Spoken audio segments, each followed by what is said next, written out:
Hey everyone, how are you doing? It's me, Sabina, today with you. And today we're going to talk about how to speak in English and how to speak in English without thinking much. Because I know that most of you can speak in English, however, there are some problems because, first of all, you're trying to think in your native language, maybe, and then try to kind of translate it into English. Then it takes some time, then you don't know what tense to use and how to answer the questions quickly without thinking that much. So this video is for you. So let's get started.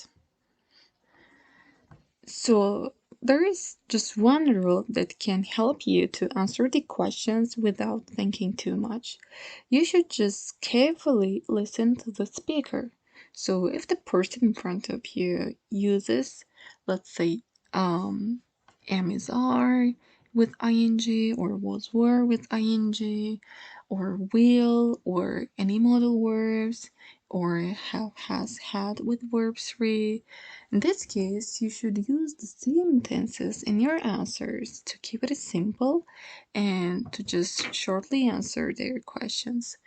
And if there is none of them, it means these are simple tenses. So that's why you should follow the rules and you should carefully listen to the speaker. So let's say the person is saying a sentence with a normal word. For example, I like coffee. I love, for example, drama. I love comedy movies. I hate watching TV or anything like that. So you don't hear any forms of to be, or you don't hear any modal verbs. In this case, you don't use them in your answer either. So you should just answer them with present simple. So here, there is a subject, and after the subject, there is only a verb and this infinitive form. So there is no ing, no irregular verb, anything like that. So this is a present simple. So you should answer the same way. For example, if I say, I like coffee, do you like? And do you like, for example, coffee, or do you like comedy movies, or do you often watch TV, something like that. In this case, you should just answer, yes, I do. Or if I ask a question with does, for he, she, it. So you can, for example, hear something like that. Does your sister like watching TV? In this case, you heard does, so you answer with the same tense. Yes, she does. No, she doesn't. If you want to make a full sentence, in this case, you should use, for example, my sister doesn't like watching TV. Or, for example, here we have a sentence, do you like coffee? So you can just easily say, no, I don't like coffee. So how do I ask a question with do? So you answer the same way with do. If I ask with does, so you should answer the same way with does. If you want to make a normal positive sentence without any negative form or any question form, so in this case, you just copy the sentence like, do you like coffee? You just remove this part, copy the sentence like, the question, you like coffee? Just change you to I like coffee. That's it here. There's nothing much. For example, here, are you something. For example, we say, are you a student? So, did you hear are? Yes, you should use them in your answer. Are you a student? Yes, I am a student. Or I'm not a student. Or, for example, is she your sister? Yes, she is my sister. Or she isn't my sister. So, if you see to be forms, you should use them in your answers as well. If you don't hear amizar or any to be forms, so you don't use them in your answers. Here, for example, in present continuous, are you something in ing, right? So you just copy them. Are you coming now? So I'm hearing are and ing. So I just copy the structure and use in my answer.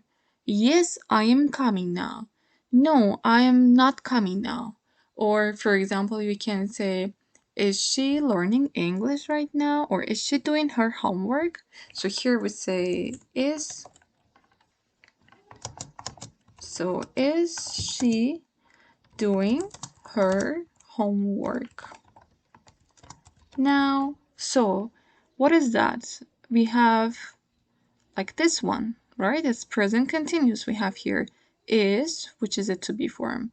Then verb with ing. Then I copy the same structure and using my answer. Is she doing her homework now?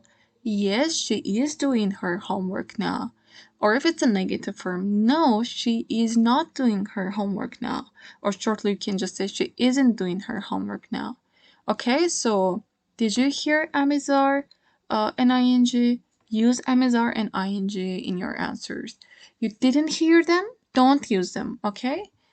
So if there's have or has or had, and verb 3, I'm talking about this irregular verbs, and or ed you can also have. So verb 3 is essential. Please don't forget, some students just focus on have and they don't pay attention to this verb 3 and they may make a big mistake here. So please don't forget about the verb here. So verb 3 is really important here. So you should use an irregular verb. So have plus verb 3, has plus verb 3, or had plus verb 3. Doesn't matter. If you have the structure, please use the same structure in your answer. So if there is a question like, have you eaten lasagna? So you will just answer the same way. I have eaten lasagna. It's like, yes, I have eaten lasagna. Or no, I haven't. Like, I have not. So if it's a negative sentence, you can also add here not, but the same structure. For example, I have not eaten lasagna, for example. Or shortly, you can also say, I haven't eaten lasagna. Okay, so if you have here have, been and verb with ing, or has been verb ing, or had been verb ing, which are perfect continuous tenses, you will use the same structure in your answer. For example, if there's a question like, how long have you been living in Baku? So you heard have been in ing. So you'll use the same, like exactly the same structure in your answer, and you're gonna say like, I have been living in Baku since my childhood. So we have the same structure. I have been in ing in Baku since my childhood. You can also make a negative sentence here like, I haven't, like have not been living in Baku since my childhood, right? So if you hear have been, has been, had been, or maybe future perfect continuous like will have been, and verb with ing, which are perfect continuous tenses, you will use the same, exactly the same structures in your answers. So this way, you can easily understand the questions. You can easily answer the questions without thinking much. So I just want to mention that this document, this is a PDF document, and there are 2 pages. And if you want to speak fast, if you want to learn how to speak fast without thinking that much, you can ask me on Instagram, or you can comment below and I will send this PDF to your email if you wish. Thanks for watching. See you next time. Take care. Bye bye.